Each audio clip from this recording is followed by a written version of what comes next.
Welcome back. बात करेंगे कुछ सियासत के हवाले से स्टार्टेड। पंजाब के ज़िमनी इलेक्शन के सबसे बड़े मार्के में सिर्फ 3 दिन बाकी हैं। बैलेट पेपर्स की जो छपाई है वो मुकम्मल होने के बाद उसकी तरसील शुरू कर दी गई है। इंतखाबी मुहिम भी हतमी मरहले में दाखिल हो गई है। ऐसे लगता है जनरल इलेक्शन होने वाले हैं। 17 जुलाई से पहले इस मुहिम में साबिक वज़ीर आज़म इमरान खान साहब जो कि मुसलसल नजर आ रहे हैं, मुस्लिम लीग नून की नायब सदर मरियम नवाज साहिबा आमने सामने हैं, भरपूर इलेक्शन कैंपेन चला रहे हैं। दोनों सियासी जमातें अपनी जीत और क्लीन स्वीप के दावेदार भी हैं। तहरीक इंसाफ की जानिब से प्री पोल धांधली के इल्जामात लगाए जा रहे हैं और इसके खिलाफ इलेक्शन कमीशन में भी दरखास्त दायर कर दी गई है। और इसके बावजूद इमरान खान इलेक्शन कमीशन को बराह रास्त इस्टेब्लिशमेंट को बिलवास्ता और इंतजामिया को शदीद तनकीद का निशाना बना रहे हैं, खबरदार कर रहे हैं कि अगर ज़िमनी इलेक्शन में धांधली की गई तो पाकिस्तान श्रीलंका बन जाएगा। गुज़िश्ता रोज भी उन्होंने जलसे के दौरान इदारों पर ताबड़तोड़ हमले किए। उनका क्या कहना था, जरा सुनते हैं। तो अब हमारा मुकाबला शरीफ खानदान और इनके दरबारियों से, लोटों से, इलेक्शन कमीशन से जो इनके साथ मिला हुआ है, और उसके अलावा एक मिस्टर एक्स बैठा हुआ है लाहौर में, और एक उसने मिस्टर वाई को भिजवाया हुआ है मुल्तान में। ये भी तैयारी कर रहे हैं। इनको हुक्म मिला है कि हर तरह तुमने इन चोरों को इलेक्शन जिताना है। आपने सुना इमरान खान साहब ने क्या कहा। दूसरी जानिब इंतखाबी मुहिम के सिलसिले में लिया में मुस्लिम लीग ने पावर शो किया। मरियम नवाज ने जारहाना खिताब किया। इमरान खान और तहरीक इंसाफ पर जवाबी वार किए। मरियम नवाज ने क्या कहा, सुनिए। 17 जुलाई को मुस्लिम लीग नून का मुकाबला, शेर का मुकाबला किसी गीदड़ से नहीं है।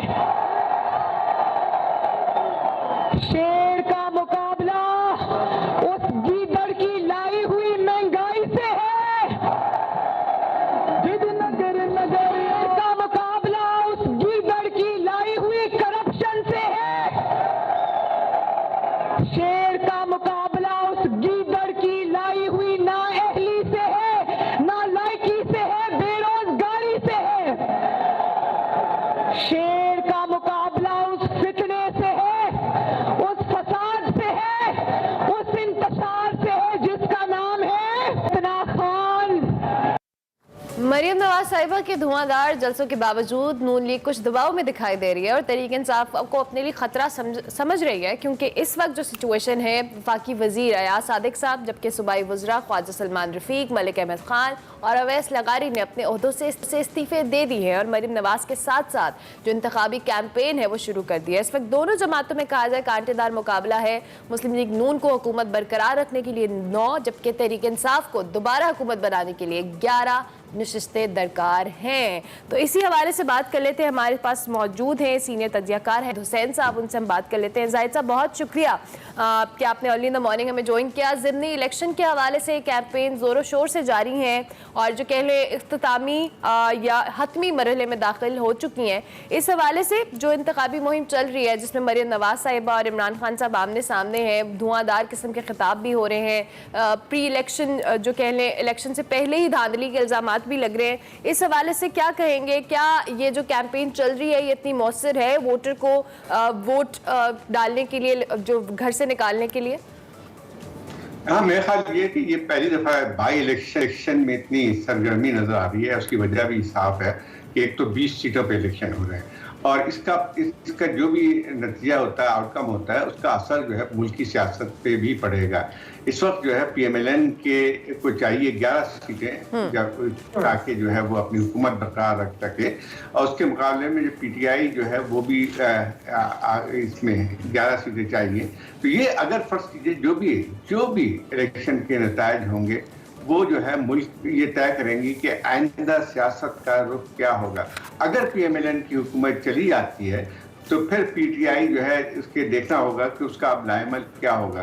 यकीनी बात यह है कि उसके पास जो है वो हुकूमत बना सकती है दोबारा, तो लेकिन उसमें अब फिर ये बात आएगी कि एक तरफ पंजाब में हुकूमत बना लेगी PTI अगर फर्स्ट कीजिए उसके पास 11 सीटें आती हैं, लेकिन अभी तक नेशनल असम्बली में वो बाहर बैठी हुई है। तो फिर ये मेरे ख्याल मुझे लगता है ये कि अगर पंजाब के में पीटीआई जीत जाती है या अपनी अक्सरियत कायम कर लेती है तो फिर जो है जनरल इलेक्शन नागुज़ीर हो जाएंगे।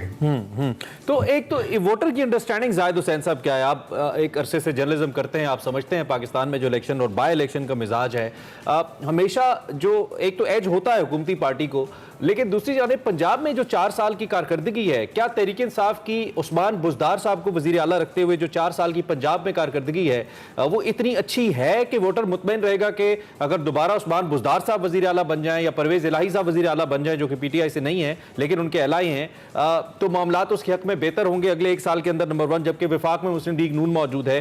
क्या वोटर का ये कॉन्फिडेंस मौजूद है? क्योंकि पंजाब के अंदर तो इंपोर्टेड हुकूमत वाला मुकदमा भी नहीं है तहरीक इंसाफ का, वहां पर तो वो असेंबली में बैठे हैं, वो सिर्फ वफाक में नहीं बैठे।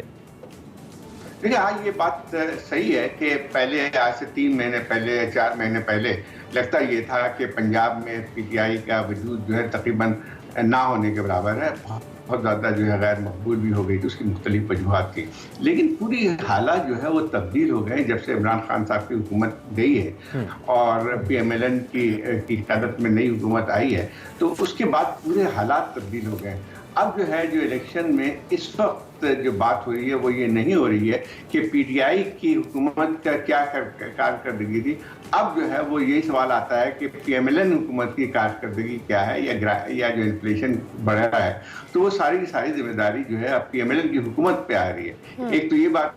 दूसरी बात ये है कि इमरान खान साहब ने जो पॉपुलिस्ट स्लोगन दिए हैं, मैं इसे ये सही बात है कि यानी जो इम्पोर्टेड हुकूमत यहाँ पे नहीं है, लेकिन एक उनका बयानिया ऐसा लगता है कि वो छा गया है। तीसरा फैक्टर जो बहुत इंपॉर्टेंट है जिसमें PMLN के लिए दबाव का शिकार है और मेरे ख्याल मुझे लग रहा है ये कि कोई हालात अच्छे नहीं है, उसकी वजह यही है कि जो है वो इन कॉन्स्टिट्यूंसी में उनको टिकट दिए हैं PMLN ने, जो एक हद तक जिन्होंने डिजर्ट किया था अपनी पार्टी को।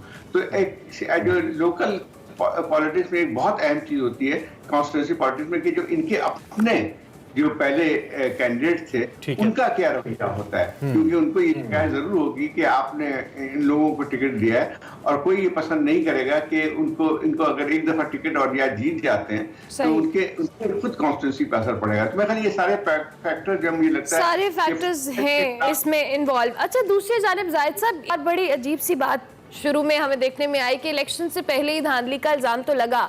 अब इमरान खान साहब ने जो अपने बयानी में न्यूट्रल से मिस्टर X और मिस्टर Y का एक टर्म यूज करना शुरू की है, अब उससे ये नया क्या बयानिया क्रिएट करने की कोशिश की जा रही है? और खास तौर पर ये वो इम्पोर्टेंट टाइम पीरियड है जब इलेक्शन कैंपेन चल रही है, ज़िमनी और इलेक्शन बाय इलेक्शन के हवाले से हम बात करें, तो ऐसे में ये जो मुखातिब करना है, दूसरी जानिब ये खबरदार करना है कि अगर कुछ भी ऐसा हुआ तो पाकिस्तान श्रीलंका बन जाएगा, इस हवाले से भी आपका कॉमेंट चाहिए।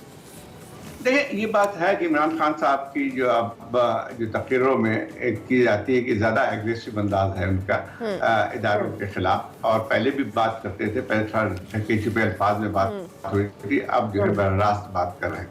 वो जो है ये पहले से एक बयानिया भी बना रहे हैं कि अगर उनको हारते हैं तो वो अभी से उन्होंने एक जहन तैयार करने की कोशिश की है कि वो रिगिंग की वजह से हारेंगे, और उसकी जिम्मेदारी जो है न सिर्फ जो इलेक्शन कमीशन को दे रहे हैं बल्कि उन इदारों को भी दे रहे हैं जिन्होंने खुद पहले अब तक जो है इमरान खान साहब की सरपरस्ती की थी।